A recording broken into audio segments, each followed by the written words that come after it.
Hello. Let's talk about books. The Cemetary Boys. We're friends now. I'm a pretty princess. Oh, the book is floating. Cemetary Boys. Hello.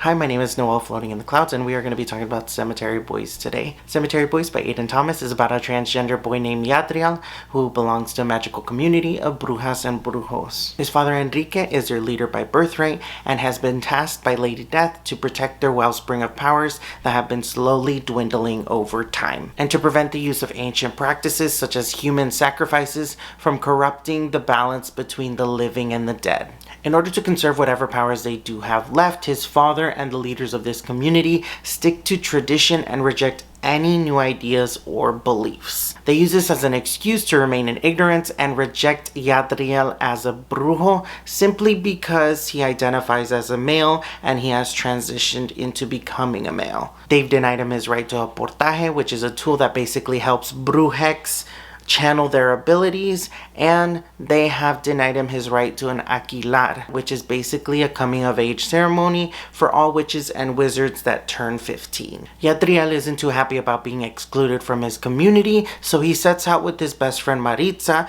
to perform an aquilar behind his dad's back and to finally prove that he belongs in this community. But something goes wrong and Yadriel accidentally summons the spirit of a recently deceased boy named Julian. And now that Yadriel has summoned Julian, he must return Julian's spirit to the afterlife before his spirit turns maligno. And when spirits turn maligno, they have the capability of turning back into a physical form and causing humans harm.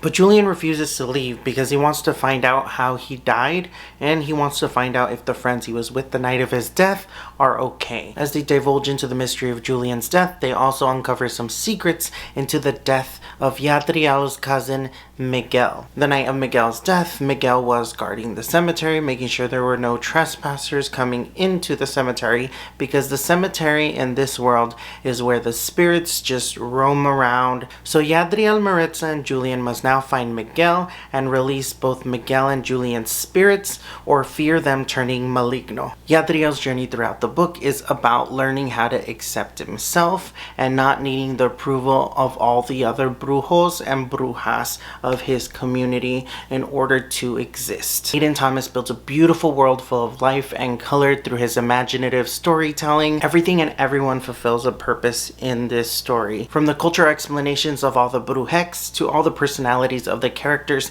everything feels really alive. The men in this community release spirits before they can turn maligno, and the women in this community heal the injured under the guise of being doctors and nurses or taking another job in the medical profession. The brujex spirits that live in the cemetery and walk among the living still play music, they gossip, they plant marigolds. Clues are left like breadcrumbs, and the author makes it a very interactive experience where if you pay very close attention to all the clues that are left behind, then you can kind of figure out who the murderer is. This book feels like an older version of Coco without any of the music, and it feels very much like a love letter to the Latinx community. I would give this book a solid 9 out of 10, and the only reason I am marking off a point is because I did feel like the story could have been a little bit longer. I did enjoy what I did read. It was the right amount of pacing. The characters were all amazing, and I would reread this book. This book is very close to home, and it has stuck to me, and it is a part of my heart now. And this was one of those memorable adventures that every once in a while, when I'm just looking at a wall or just kind of daydreaming, I will be thinking about. This book felt like a love letter to the Latinx community through the way that they speak about Dia de los Muertos, our people, our issues such as deportation, our food. There's a lot of references to certain foods and food items that my mom would make, and I love that it was mentioned in this book. It felt like giving everybody else in the world a sneak peek into what being Latinx really means. And the author gives very meaningful descriptions, and it feels like I'm seeing cinematography out of a Hollywood movie. I wouldn't be surprised if this does turn into a Hollywood movie and it turns into a big blockbuster. So some memorable characters of this book, specifically the main characters.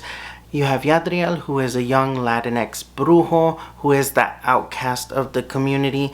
They include him in the majority of events, just not the Aquilar, and they kind of push him aside for the most part, and they don't really want to acknowledge his existence as a male. You have Julian. He's a Smexy ghost boy with a charming personality. He pretty much has borderline ADHD that's probably not diagnosed. He's kind of like a mix between a golden retriever and a squirrel. He has this very lovable personality that you just want to cuddle and coddle, but you also have to keep an eye on because he could be zipping back and forth and disappear in a moment's notice if you don't keep an eye on him. He doesn't really remember what happened to him the day of his death. He just knows that he was with a couple of friends, he lost his skateboard, and then his memory just cuts out. You have Maritza, who's a vegan bruja that doesn't really like to heal animals or people, because in order to heal people as a bruja, you have to use animal blood, and she refuses to use animal blood. She is the opposite of Yadriel. She very much wants nothing to do with the Brujex community. She doesn't want to belong to the community. She doesn't like their practices. She doesn't like that they stick to tradition, and she doesn't like that they've made her best friend Yadriel an outcast. Not only does she not like that they made Yadriel an outcast, she also wants to be a swordsmith. She wants to be the one that creates the portajes, and all the portajes usually come in the form of a sword. So she wants to be the person that creates all the portajes for her community, but they're telling her that she can't because she's a girl. Her family wants her to have a career, but they also want her to kind of stay at home. They want her to be like all the other women and have a profession as a doctor or nurse, but they also don't want her to make portajes. They want her to just stick to whatever is tradition and what is established for women. You have Yadriel's father, who is Enrique. He's dealing with the loss of his wife. His wife died a few months ago in a car crash, and he doesn't really know how to deal with Yadriel's transition from being a girl to a boy. So for the most part, Yadriel's mother was the one that looked after Yadriel. When Yadriel was going through his transition, his mother was the one that supported him, and his dad was just kind of there, not really understanding, and his wife explained the whole process to Yadriel's father, and at some point Yadriel's father kind of came around. He never really accepts that Yadriel is one of the boys. He just kind of allows this transition to happen, and in his mind he still thinks that he's one of the girls. This obviously leads to a very strenuous relationship between Yadriel and his father. Because of this strenuous relationship, Yadriel builds a bond with his uncle Catrice. And Catrice is this character who was the firstborn before Enrique, and he was supposed to inherit the family's powers. Catrice was supposed to be the leader of this community, and he was supposed to be the one that looks over the wellspring of power and makes sure the community stays in line. But as he grew up, they found out that he didn't have that many magical abilities, and he was kind of weak as a brujo, and anytime that he used his powers, it would suck most of his life force out. So they made Enrique the leader of the community. And since they made Enrique the leader of the community and Catrice doesn't have that many powers, he's just kind of like a background character. He's considered an outcast just as much as Yadriel is, and he's pushed aside just as much as Yadriel is. He is not given his Aquilad, just as Yadriel wasn't given his Aquilad. He isn't given a portaje. He's just kind of a background character in this community just as much as Yadriel is. They're always on the sidelines, and they can't really get off the bench, if that makes sense. You have Picasso, a stray cat that is Yadriel's familiar. His mother found this cat when it was still a stray. It was injured. She healed it. She brought it back to health, and she brought it into their home. Picasso follows Yadriel around everywhere. You have Lita, which is Yadriel's grandmother, who dead names him, and she loves him very much, but she can't seem to grasp the concept of him being a male, so she still dead names him. She still considers him one of the girls just as much as Enrique does. She's one of the leaders of the community as well, so she is very stuck in this mindset of we have to stick to tradition or else the balance between the living and the dead will be disrupted. Well, thank you for watching the video. If you did stick around to the very end, I do appreciate you. I hope you do get to read this book, and I hope you do love it as much as I did. And this is a book that I know that you will probably enjoy. It is a very memorable story, and it is very cute. It's a cute love story / murder mystery. It was a really fun ride, and I can't wait for the sequel to come out, as Aiden Thomas did announce a sequel, so I am excited to see that one come out, and I will read and review that one. If you do have any other LGBT recommendations or any other book recommendations that you think that I would like, please comment down below. My name is Noel, floating in the clouds. If you want to like and subscribe down below,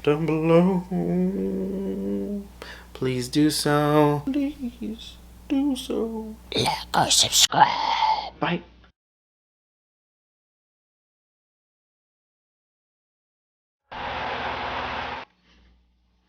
Look what I could do. I could do this, I could do this, I could do this. How do you do it? How do you, I don't know. Let's talk about books. Let's talk about books. Rubber ducky in the tub. Hi, my name is Noel. Hi, my name is Noel, floating in the clouds, and we are going to be talking about Cemetary Boys. Boys. Cemetary Boys by Aiden Thomas is about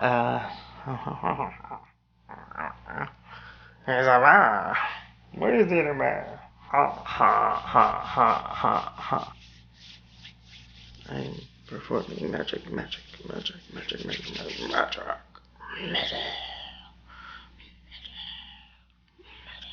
I have a pimple on my face.